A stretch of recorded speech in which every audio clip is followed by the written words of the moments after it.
It's autobiography which covers the war period, really, Second World War, from 1939 until about 92, after the war, of course. So it's quite a long period.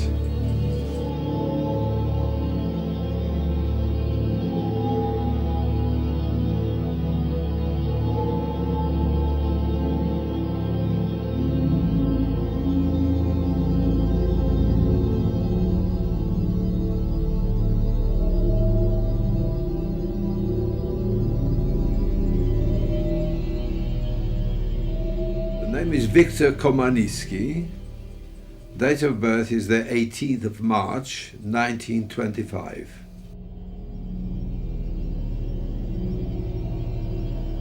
Well, when Warsaw was bombed heavily, we escaped to eastern Poland to my father's family, who lived the eastern part. And the war was still going on because Poles put up a sort of a fight, about 2 weeks. And then suddenly the Soviet Union invaded unexpectedly from the east. And we found ourselves under Eastern occupation, Soviet occupation. So Poland was divided between Germany and Russia, the Soviet Union. And of course, we ended up as forced labor in Siberia, deported to Russia. Well, staying with my father's family, who were rather large landowners. They've been there for centuries, really, in eastern Poland. Eastern Poland was a mixed population, Ukrainian, Polish, Belarus, for centuries, part of Poland. A bit relation was like England and Wales, in a sense. When the Soviets invaded, of course, they occupied that part. That part was attached to the Soviet Union, and still there now, never returned. And all the Polish people who lived there were deported to Soviet Union to remove the population from there. So later on they could make a claim that this is not a Polish territory anymore.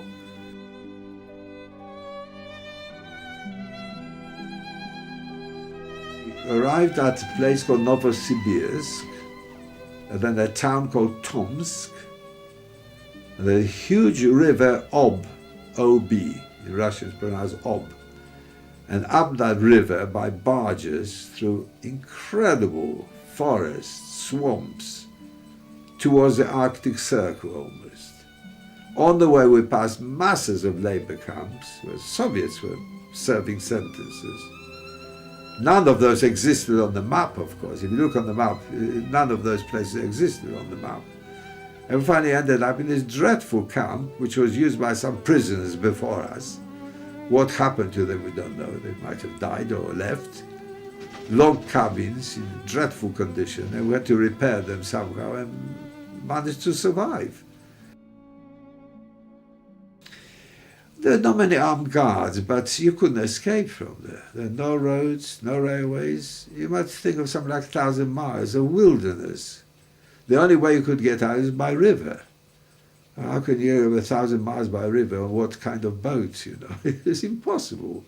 There's no need for guards there, really. You perish if you try to get out. The winters were dreadful, -50. You can imagine the frost. The most primitive conditions, so the Soviet labor camp. And we would have perished, really. What saved us was the fact that Germany attacked Russia in 1941. And suddenly the Soviets became our allies, because they are allies of Britain, and as we were the allies of Britain and America. And Germany became the enemy then, because before that Soviets and Russians and Germans were good friends. People forget that. Like Hitler and Stalin were on good terms. So when Germany attacked Russia, they suddenly turned to us and said, "Oh, you're free now, you can go." Now where do you get out of Soviet Union? Thousands of miles. It's a huge country. We often think of America as big. We would probably stick 4 or 5 United States in Soviet Union. It's a vast country.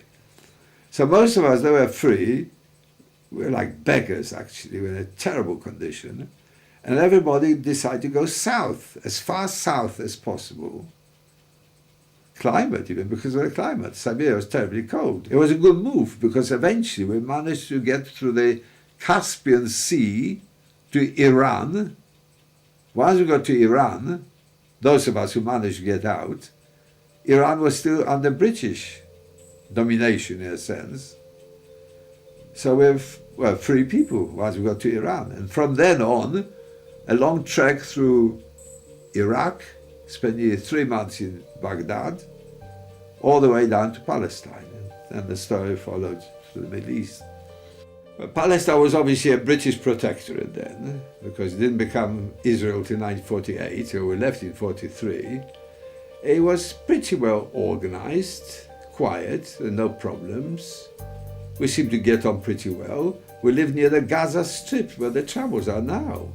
And we got on with the local Arab population quite well. Some of them worked in our camps even. And then we heard the news that there was a shortage of airmen, demand for airmen. So many of us, well, most of us volunteered to come to England and join the Air Force. Well, first we stayed in Blackpool, and then we directly sent to Hackney, near Nottingham. It's a big RAF station, Hackney, and that's where we started training as pilots. Which was quite an extensive, long training, really, then. Well, I was in the first group, which was called the A1, health-wise. We passed pretty well. And a small group of us were chosen as pilots. The next group came as navigators, and the rest were sent to other places. For example, Weston-super-Mare was the place for training wireless operators and air gunners. Everybody wanted to be a fighter pilot.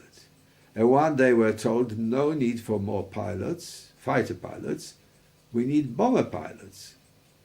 So we ended up in Foldingworth, at first Wellingtons, and then later on were transferred to Lancasters. It was 300 squadron, entirely Polish squadron.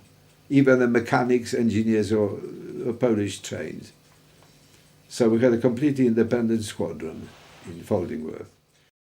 I should say that probably the saddest thing was when the war really ended. By 1946, we realized that most of us can't go back to Poland because Poland was already occupied by the Soviets. As we already spent time there, we didn't want to go back to our friends, in inverted commas, so we didn't know what to do. The British government said to us, you can either stay here or emigrate to Canada or some of the British colonies there. Most of us decided to stop here eventually. Luckily enough for me, I discovered, actually Ted, my friend Ted, discovered that there was a grant for ex-servicemen, which we both applied for. He managed to go to Leicester and study architecture. Wanted me to go with him. I wasn't very keen on architecture. It was too much maths. I couldn't stand that. So I took up art, and I did 4 years at Derby Art College, which was the Green Lane College then in those days.